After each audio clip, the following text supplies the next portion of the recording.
Dans ce journal également, cette enquête à La Réunion où un surfeur a été tué par un requin hier. Un fléau dont l'île a bien du mal à se prémunir malgré des dispositifs de prévention conséquents. Et évoquons maintenant ce fléau contre lequel l'île de La Réunion tente de lutter depuis des années. Hier, un surfeur a une nouvelle fois été tué par un requin. On dénombre donc 24 attaques en 8 ans. Pourtant, vous allez le voir, les autorités n'ont pas lésiné sur les dispositifs de prévention. Arnaud Etcheverry et Jean-Yves May. C'était il y a seulement quelques semaines. En face, là. Dans le lagon, la seule zone encore autorisée à la baignade, un requin de 2 mètres sème la panique. Les quelques baigneurs s'en tirent avec une grosse frayeur. Après 2 ans sans la moindre attaque, ils sont donc toujours là. Les requins bulldogs, l'espèce la plus dangereuse. Depuis le début de l'année, ils ont déjà tué 2 Réunionnais.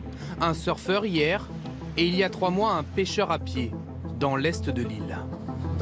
Il est rentré en arrière, il avait de l'eau jusqu'à là. Jérôme était avec lui ce jour-là. Une attaque aussi soudaine qu'inattendue. Le requin a surgi et lui a arraché la jambe. J'ai pris son bras, j'ai ramené très vite. Là, on a vu que la cuisse, tout le muscle de la cuisse était parti, quoi. Il nous disait que j'en peux plus, je disais t'inquiète pas, les secours vont arriver. Mais après, il est parti, quoi. Floris avait 42 ans. C'est sa passion, c'est ce qu'il aimait faire au quotidien, on va dire. Sa femme vivait avec cette crainte depuis des années. Est-ce que vous, Christiane, vous étiez stressée quand il partait le matin? C'est sûr, on avait toujours une inquiétude, j'étais toujours stressée, ça c'est sûr. Je vous dis, ils mesuraient toujours les risques, ils essayaient de regarder au niveau de la météo, s'il n'y avait pas des houles, s'il n'y avait pas... Ils mesuraient tout. 11 morts en 8 ans. L'île de La Réunion bat à elle seule tous les records en matière d'attaque de requins. Comment en est-on arrivé là? Jean-François Nativelle est président d'une association de prévention du risque requin. Selon lui, c'est la création d'une réserve marine à l'ouest de l'île qui est à l'origine des attaques. Depuis à peu près Boucan-Canotte jusqu'à l'étang Salé, ils ont repris ce territoire qui est poissonneux et quand ils voient une stimulation, quelqu'un, un nageur, ils attaquent et c'est pour nous la raison principale des attaques de requins depuis 2011 à l'île de La Réunion. On estime aujourd'hui à 500 le nombre de requins bulldogs qui sévissent dans les eaux de La Réunion. Longtemps restées discrètes, voire impuissantes, les autorités ont lancé de nouveaux outils pour sécuriser l'océan. Le premier d'entre eux consiste à éliminer les requins les plus dangereux. On n'a pas le plus efficace possible. Là, c'est une petite bonite en assez bon état. Ces scientifiques tentent d'attirer le prédateur à quelques centaines de mètres des côtes. Et ça marche. En 3 ans, 140 requins bulldogs ont été capturés.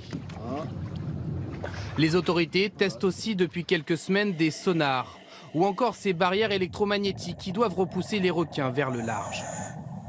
C'est une zone qu'on a identifiée où quasiment à chaque fois on a vu du marteau passer sur nos appâts. Ces dispositifs ont un coût, 2 millions d'euros par an. Tous les gens qui ont travaillé sur le sujet ont subi une forme de pression d'un côté ou de l'autre. Soit de la part des usagers parce que ça ne va pas assez vite pour réduire le risque, soit de la part des écolos qui vont dire que on agit contre l'environnement. Donc forcément, on est tiraillés. Manifestement, ces outils n'ont pas suffi. Ces derniers mois, les surfeurs avaient pourtant repris le chemin de la mer, comme sur ces images que nous avions tournées juste avant l'attaque. Vous prenez pas un peu de risque là? J'ai mon système anti-requin qui envoie l'électricité en fait. Il y en a un qui m'a chargé, il a tourné à 50 cm du bracelet. Oui, on peut pas s'en passer. Hein, c'est comme une drogue. La raison l'a finalement emporté sur la passion. Depuis hier, plus aucun surfeur, plus aucun baigneur ne se risque à aller en mer.